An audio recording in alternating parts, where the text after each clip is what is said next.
장 1절에서 13절 말씀입니다. 그때의 백성들이 그들의 아내와 함께 크게 부르짖어 그들의 형제인 유다 사람들을 원망하는데, 어떤 사람은 말하기를 우리와 우리 자녀가 많으니 양식을 얻어먹고 살아야 하겠다 하고, 어떤 사람은 말하기를 우리가 밭과 포도원과 집이라도 저당 잡히고 이 흉년에 곡식을 얻자 하고, 어떤 사람은 말하기를 우리는 밭과 포도원으로 돈을 빚내서 왕에게 세금을 바쳤도다. 우리 육체도 우리 형제의 육체와 같고 우리 자녀도 그들의 자녀와 같거늘 이제 우리 자녀를 종으로 파는도다. 우리 딸 중에서 벌써 종된 자가 있고 우리의 밭과 포도원이 이미 남의 것이 되었으나 우리에게는 아무런 힘이 없도다 하더라. 내가 백성의 부르짖음과 이런 말을 듣고 크게 노하였으나 깊이 생각하고 귀족들과 민장들을 꾸짖어 그들에게 이르기를 너희가 각기 형제에게 높은 이자를 취하는도다 하고 대회를 열고 그들을 쳐서 그들에게 이르기를 우리는 이방인의 손에 팔린 우리 형제 유다 사람들을 우리의 힘을 다하여 도로 찾았거늘 너희는 너희 형제를 팔고자 하느냐. 더구나 우리의 손에 팔리게 하겠느냐 하며 그들이 잠잠하여 말이 없기로 내가 또 이르기를 너희의 소행이 좋지 못하도다. 우리의 대적 이방 사람의 비방을 생각하고 우리 하나님을 경외하는 가운데 행할 것이 아니냐. 나와 내 형제와 종자들도 역시 돈과 양식을 백성에게 구워 주었거니와 우리가 그 이자를 받기를 그치자. 그런즉 너희는 그들에게 오늘이라도 그들의 밭과 포도원과 감람원과 집이며 너희가 구워준 돈이나 양식이나 새 포도주나 기름의 100분의 1을 돌려보내라 하였더니 그들이 말하기를 우리가 당신의 말씀대로 행하여 돌려보내고 그들에게서 아무것도 요구하지 아니하리이다 하기로 내가 제사장들을 불러 그들에게 그 말대로 행하겠다고 맹세하게 하고 내가 옷자락을 털며 이르기를 이 말대로 행하지 아니하는 자는 모두 하나님이 또한 이같이 그 집과 산업에서 털어 버릴실지니 그는 곧 이렇게 털려서 빈손이 될지로다 하며 회중이 다 아멘하고 여호와를 찬송하고 백성들이 그 말한 대로 행하였느니라. 아멘. 이 시간 중본 오늘 본문의 배경은 느헤미야의 지도 아래 이스라엘 백성들이 무너진 성벽을 재건하고 있는 그런 상황이었습니다. 이 본문 1절은 그때의 백성들이 그들의 아내와 함께 크게 부르짖어 그들의 형제 유다 사람들을 원망하는데 라고 시작합니다. 내용을 보면 백성들의 절규는 아주 구체적이고 처절합니다.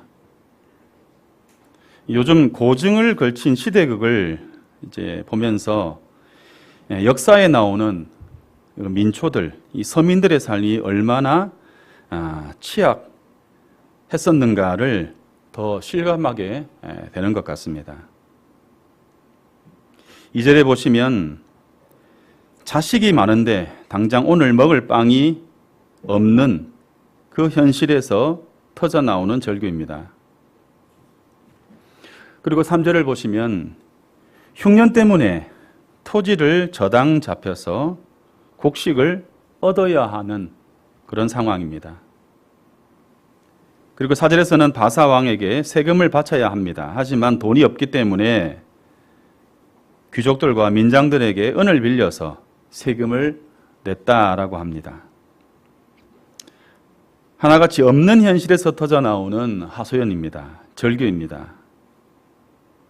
그런데 그렇게 곡식과 세금을 위해서 토지를 저당을 잡혀야만 했는데 5절에 보니까 결국에 그 빚을 갚지 못해서 자녀를 노예로 팔아야 하는 처절한 상황. 그런 상황 가운데 이들이 부르짖는 그 부르짖음이 느헤미야의 귀에까지 들어가게 됩니다. 그러나 여기서 여러분 더 충격적인 사실이 있죠. 그것은 바로 이러한 비극을 일으킨 그 주범이 유다의 귀족들과 민장들이 아주 중요한 역할을 했다라는 것입니다. 이들은 형제의 위기를 돈을 벌 기회로 삼아서 형제들에게 하지 못할 일을 행한 것입니다. 귀족들은 아마도 이자조차 갚을 수 없는 그 형편이라는 것을 뻔히 알면서도 밭과 포도원을 뺏기 위해서 돈을 빌려준 것이다 라는 추론이 가능한 상황인 것입니다. 이 모든 일에 느헤미야가 분노합니다. 6절에 보면 내가 백성의 부르짖음과 이런 말을 듣고 크게 노하였다 라고 기록합니다.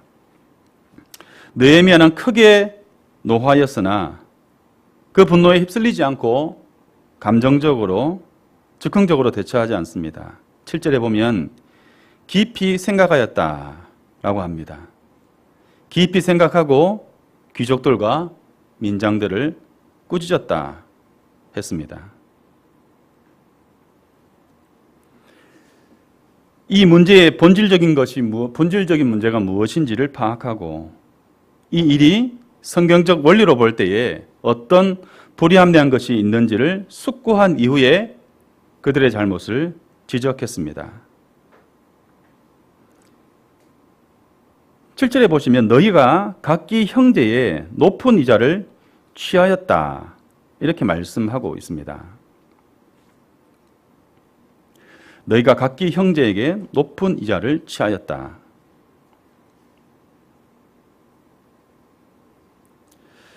새한글 성경에 보면 이 높은이라는 표현이 없습니다. 이 느헤미야가 문제를 삼고 있는 것은 적당한 이자는 괜찮고 높은 이자는 안 된다라는 것이 아니라 형제에게, 그것도 가난한 형제에게 이자를 받았다, 취했다라는 이 일을 지적하고 있는 것입니다. 이 해석에 대한 논란이 있긴 합니다. 방금 말씀드린 것처럼 이자를 받은 것 자체를 지적하고 있다라는 것과 높은 이자를 받은 것에 대하여서 지적하고 있다라고 하는 이 둘 사이에서의 해석의 논란이 있습니다. 하지만 원어 성경에는 높은이라는 표현이 없습니다. 출애굽기 22장 25절에 보시면 네가 만일 너와 함께한 내 백성 중에서 가난한 자에게 돈을 구워주면 너는 그에게 채권자같이 하지 말며 이자를 받지 말 것이며, 이어서 레위기 25장 36절 37절에 보면 너는 그에게 이익을 위하여 이자를 받지 말고 내 하나님을 경외하여 네 형제로 너와 함께 생활하게 할 것인즉 너는 그에게 이자를 위하여 돈을 주지 말고 이익을 위하여 양식을 주지 말라. 마지막 신명기 23장 19절입니다. 네가 형제에게 구워주거든 이자를 받지 말지니 곧 돈의 이자, 식물의 이자, 이자를 낼 만한 모든 것의 이자를 받지 말 것이라. 이렇게 적고 있습니다. 느헤미야는 이런 규정을 근거로 지금 이자 놀이 자체를 지적하고 있는 것입니다.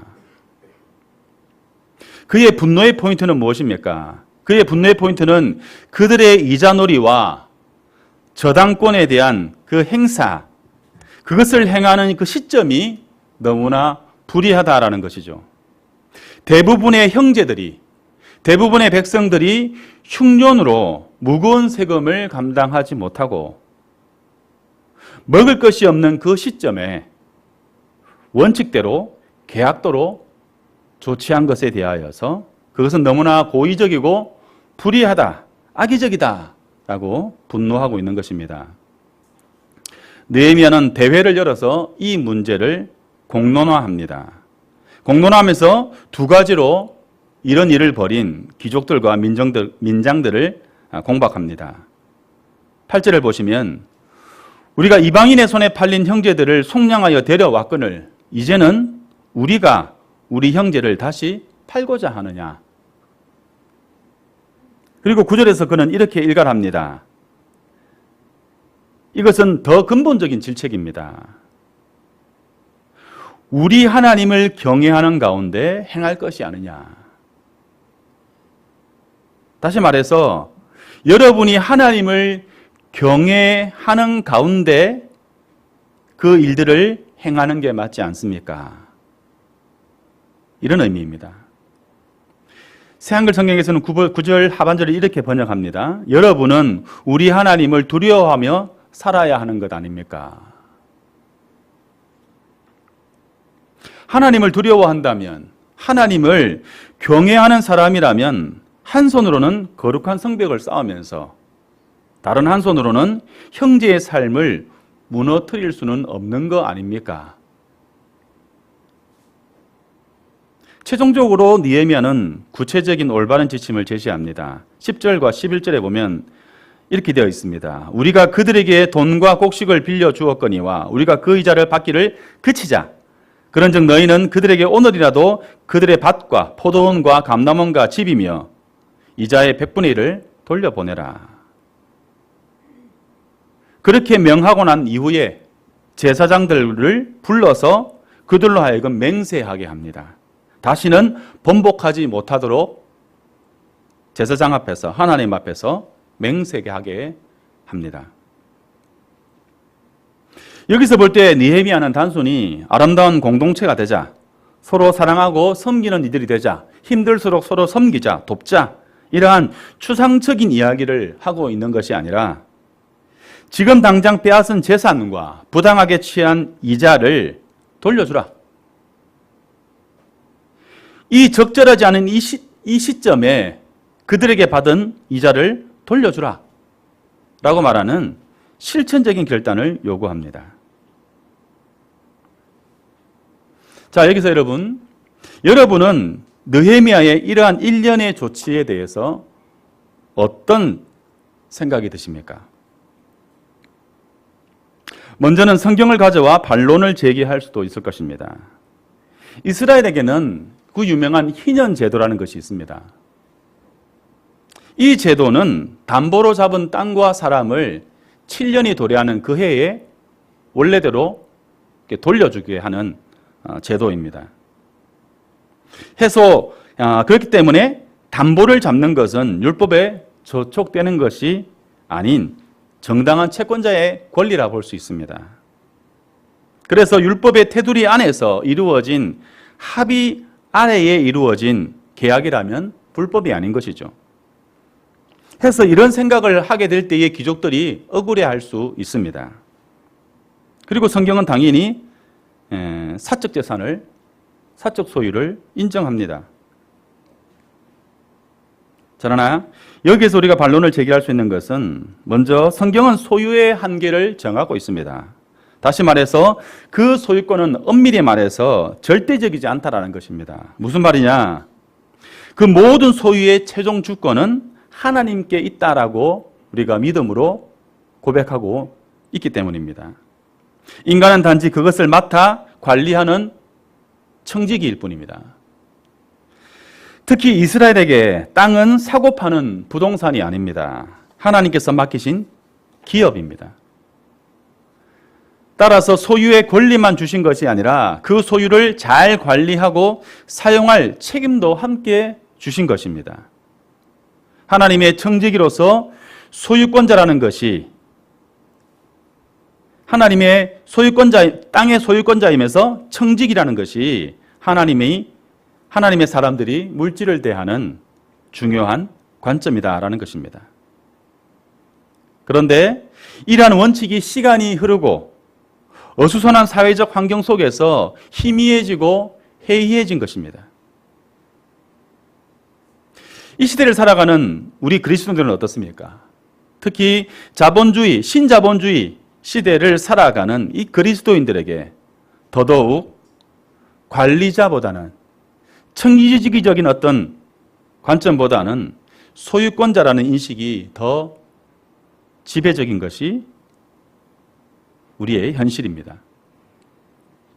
해서 노동의 목적이 소유에만 있고 청지기라는 어떤 그런 관점이, 그런 인식들이 많이 옅어지고 있는 것이 우리가 살아가고 있는 세상의 모습입니다. 제가 노동의 목적, 소유를 넘어 섬김으로라고 제목을 정했지만 이것이 우리의 삶에 얼마나 실제적으로 다가갈 수 있을까라는 생각을 하지 않을 수 없는 것이 우리가 사는 시대의 모습이고 사정인 것입니다. 여기서 우리는 느헤미야가 귀족들과 민장들을 질타했던 그 내용을 다시 한번 짚어볼 필요가 있겠습니다. 9절 하반절의 말씀입니다. 우리 하나님을 경외하는 가운데 행할 것이 아니냐. 하나님을 경외하는 이들의 도리를 언급하고 있습니다. 오늘 본문에서 일어나고 있는 이 모든 문제들의 중요한 핵심은, 이 문제의 핵심은 도리의 문제입니다. 경제적 논리가 아닌 하나님 나라의 논리로 적용해야 할 것을 말씀하고 있는 것입니다. 하나님을 경외한다는 것이 무엇입니까? 오늘의 사건을 견주어 볼 때에 하나님을 경외한다는 것은 내 통장의 잔고보다 내 곁에 있는 형제의 형편과 안위를 더 무겁게 여기는 것이다 라고 말씀드릴 수 있겠습니다. 느헤미야가 취한 조치는 현대인들의 기준에서는 사유재산권의 침해로 고소나 고발될 수 있는 그런 조치일 것입니다. 그러나 느헤미야의 조치는 하나님을 경외하는 가운데 행해야 할 그 무엇을 이야기하고 있는 것입니다. 느헤미야 오늘 본문의 11절을 보시면 느헤미야는 이렇게 요구합니다. 100분의 1을 돌려보내라. 고대 페르시아 및 지중해 연안 사회에서의 이자는 매달 징수하게 되어 있었습니다. 매달 100분의 1을 떼어간다라고 했을 때에 1년으로 치면 연이자 12%가 될 것입니다. 그러나 여러분, 당장 먹을 빵도 없는 사람들에게 연 12%의 이자, 연 12%의 이자에 해당되어지는 것을 세금으로 바쳐야 한다는 것은 그 규정 자체가 하나의 올가미와 같습니다. 이 올가미를 가지고 밭과 집을 빼앗고 결국 자녀를 종으로 팔아 넘길 수 있는 하나의 도구가 된다는 것입니다. 힘없는 사람들에게는 그것은 하나의 올가미인 것이죠. 느헤미야의 분노는 바로 이 올가미를 치고 있는 귀족들에 대한 분노이고 이것을 제거하는 공의로운 조치를 느헤미야가 취한 것입니다. 한 공간에서 한쪽은 공동체를 세우고 복구하기 위한 노동이 일어나고 있는데 또 다른 쪽에서는 공동체를 무너뜨리는 또 다른 의미에서의 노동이 자행되고 있는 것을 우리는 본문을 통해서 확인할 수 있습니다. 이 노동의 시작을 인간이 타락한 이후에 주어진 징벌로 생각하기 쉽지만 애초에 하나님도 일을 하셨습니다. 또한 창세기 2장 15절에 보면 에덴에서 아담과 하와에게 경작하며 지키게 하셨습니다. 그래서 노동은 형별 이전에 일하시는 하나님을 닮은 인간만이 누릴 수 있는 영광스러운 특권이다라고 할 수 있습니다. 하나님께서 바라시는 노동은 무엇입니까? 무질서에서 질서를 만드시고 결핍된 곳에 풍성함으로 채우는 것, 그것이 목적이고 또 그것을 지키는 것이 노동의 목적입니다. 우리의 노동은 이웃을 해하지 않는 선에서 제한될 수밖에 없는 그 기준을 가지고 있습니다. 성경적 노동은 언제나 나를 넘어서 우리를 향해 있어야 하는 것을 성경은 우리에게 가르쳐주고 있습니다. 그래서 성경적 노동의 목적은 소유보다 섬김이 우선해야 함을 말씀하는 것입니다. 민장과 귀족들에 대한 느헤미야가 분노하는 지점이 바로 이 지점입니다. 이것을 우리 하나님을 경외하는 가운데 행할 것이 아니냐라고 하는 이 간접 화법을 통해서 그들을 비난하고 비판하고 있는 것입니다. 그렇다면 오늘 본문은 우리에게 무엇을 묻고 있습니까? 오늘 본문이 우리에게 묻고 있는 것이 무엇입니까? 우리는 느헤미야의 분노를 가지고 있는가? 저는 이 물음이 더욱 절실한 시대를 살아가고 있다라고 생각합니다. 이 물음이 우리 가운데 더 절실한 물음이다라고 생각하는 것은 노동이 차지하고 있는 비중이 과거에 비해서 훨씬 더 넓어지고 확대된 시대를 살아가고 있기 때문입니다. 노동에서 자유로운 이들이 과거에 비해서 훨씬 줄어들었다라는 것을 우리는 어렵지 않게 확인할 수 있습니다. 시간이 가면 갈수록 노동 연령이 다시 점차 낮아지는 추세를 기록하고 있습니다. 실제 10대 구직량이 급증하는 추세를 보이고 있습니다. 아르바이트 구직 플랫폼이 제공한 데이터에 따르면 10대 청소년의 알바 구직 양이 최근 4년 사이에 2배 이상 급증했습니다. 그러니까 1년에 50%씩 이렇게 증가했다고 볼 수 있겠죠. 이것은 이러한 어떤 그 증가 양상은 20대, 30대 그 청년들이 구직하려고 하는 그 증가율보다 훨씬 뛰어넘는 수치입니다. 특히 예전에는 없었던 만 15세부터 17세, 약 중3에서 고1 정도가 되겠죠. 이 연령대의 이력서들이 구직 플랫폼에 많이 들어온다라는 것입니다. 그래서 13세부터 24세의 청소년들의 2명 중에 1명이 아르바이트를 이미 경험한 것으로 조사됩니다. 한 집 건너 한 아이들이 다 아르바이트를 했다라는 것이죠. 그런데 여러분, 그뿐만 아닙니다. 노년층의 노동 현실도 같은 흐름으로 가고 있습니다. 저연령층의 노동 연령이 낮아지고 있다면 고연령층, 나이가 많은 분들의 노동 연령은 높아지고 있습니다.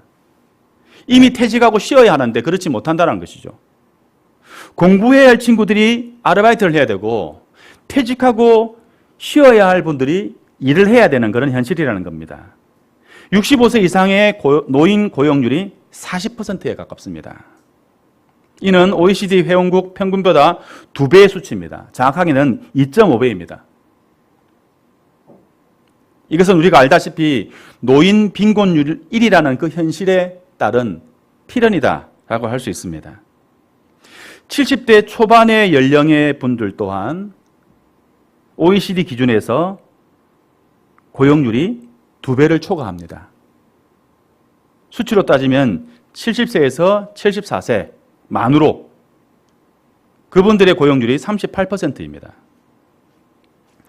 이런 수치를 감안해 볼 때에 전 국민의 노동자화라고 해도 과언이 아닐 것입니다. 일을 할 수 없는 환경에 있는 분들을 빼고 거의 대부분이 노동 현장에 투입되는, 다시 말해서 일하지 않으면 안 되는 그런 사회를 살아가고 있습니다. 먹고 살아야 하기 때문에 부양해야 할 대상 가족들이 있기 때문에 우리는 노동을 합니다. 그래서 제가 생각하기에 과거에 비해서 상대적으로 노동의 가치는 물론이고 노동의 인식이라는 것이 어느 시대보다 중요한 시대를 우리는 살아가고 있다라고 판단하게 됩니다. 우리 대부분의 사람들이 노동하는 시대에 우리는 왜 노동을 해야 하는지, 우리의 노동의 가치는 무엇인지, 노동을 통해 우리는 무엇을 이루어야 하는가라고 하는 그 물음과 또한 우리는 그 물음에 어떠한 대답을 가지고 있는가라고 하는 이 문제에 대해서, 이 물음에 대해서 우리는 골똘히 생각해 보아야 할 만한 때다라는 것이죠. 특히 가열차게 살아야 할 이 최소한의 삶의 기반이라도 마련할 수밖에 없는 상황 가운데서 일을 해야 하는 이 젊은이들에게 노동과 소유의 문제는 매우 중요한 문제다라는 것이죠. 치열할 수밖에 없는 그 현실 속에서 살아가는 이 젊은이들, 그들과 함께 이들 못지않게 버거운 현실을 살아가고 있는 하나님의 사람들에게 느헤미야의 이 권면이 어떻게 다가갈까? 어떻게 다가올까라고 우리는 생각해 볼 수밖에 없는 것이죠.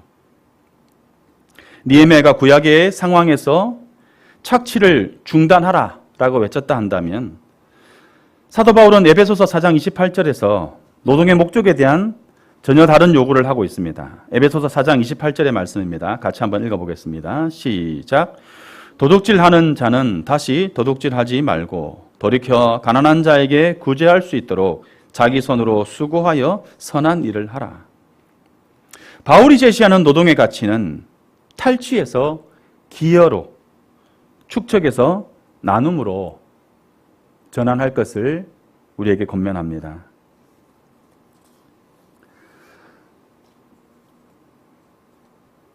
성경적 노동은 내 손으로 가치를 만들어 타인의 결핍을 채우는 타인 중심적인 행위가 그 안에 포함되어야 함을, 또 그것을 의미하는 구제의 요소를 우리에게 요구하고 있습니다. 모든 사회인들의 노동자화 되어 있는 이 시대에 노동이 생존의 차원을 넘어서 소유를 넘어 섬김의 위치에까지 다다르기가 얼마나 어려운지 우리는 점점 더 실감하며 살아갑니다.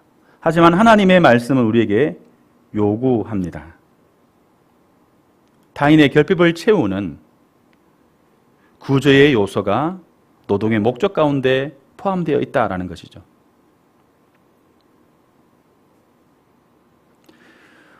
우리 하나님을 경외하는 가운데 행할 것이 아니냐?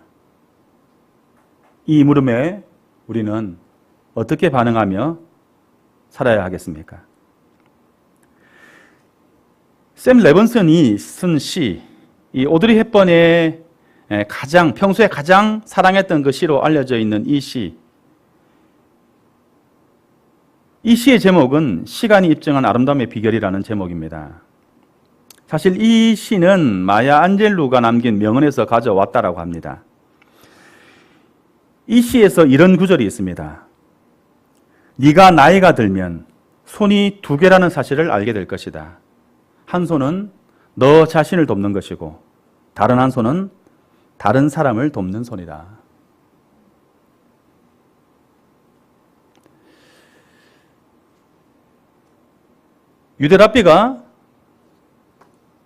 유대랍비를 통해서 전해온 격언입니다. 내 이웃의 손실로 네 이익을 삼지 말라. 그것은 이웃의 살을 먹는 것과 같다.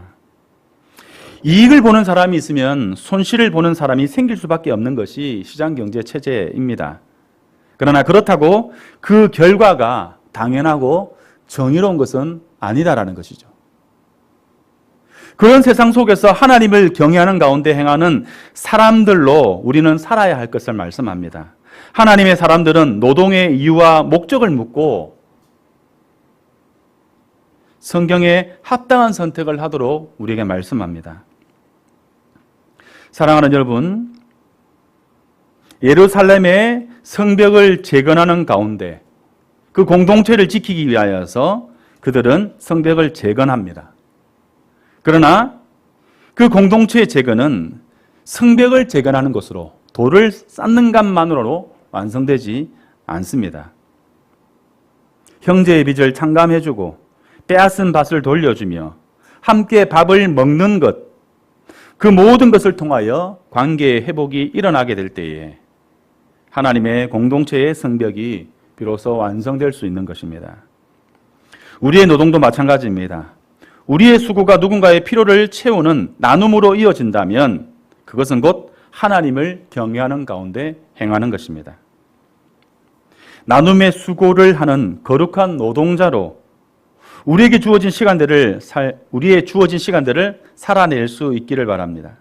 순간 노동을 통해 하나님의 공의가 세워지고 우리의 공동체가 더욱더 든든히 세움을 입는 그 은혜가 우리 가운데 넘치기를 우리 주님이 간절히 원하십니다. 이 시간 함께 기도하실 때에 말씀을 기억하면서 참으로 어려운 일이지만 우리의 노동자의 삶이 소유를 넘어 섬김의 자리에 이를 수 있기를, 섬김의 도구로 사용될 수 있기를 하나님 앞에 기도합시다. 그러한 삶 가운데 평화의 식구들의 삶에 하나님의 은총을 허락하여 주시기를 서로를 위하여 이 시간 하나님 앞에 기도로 나아갔으면 좋겠습니다.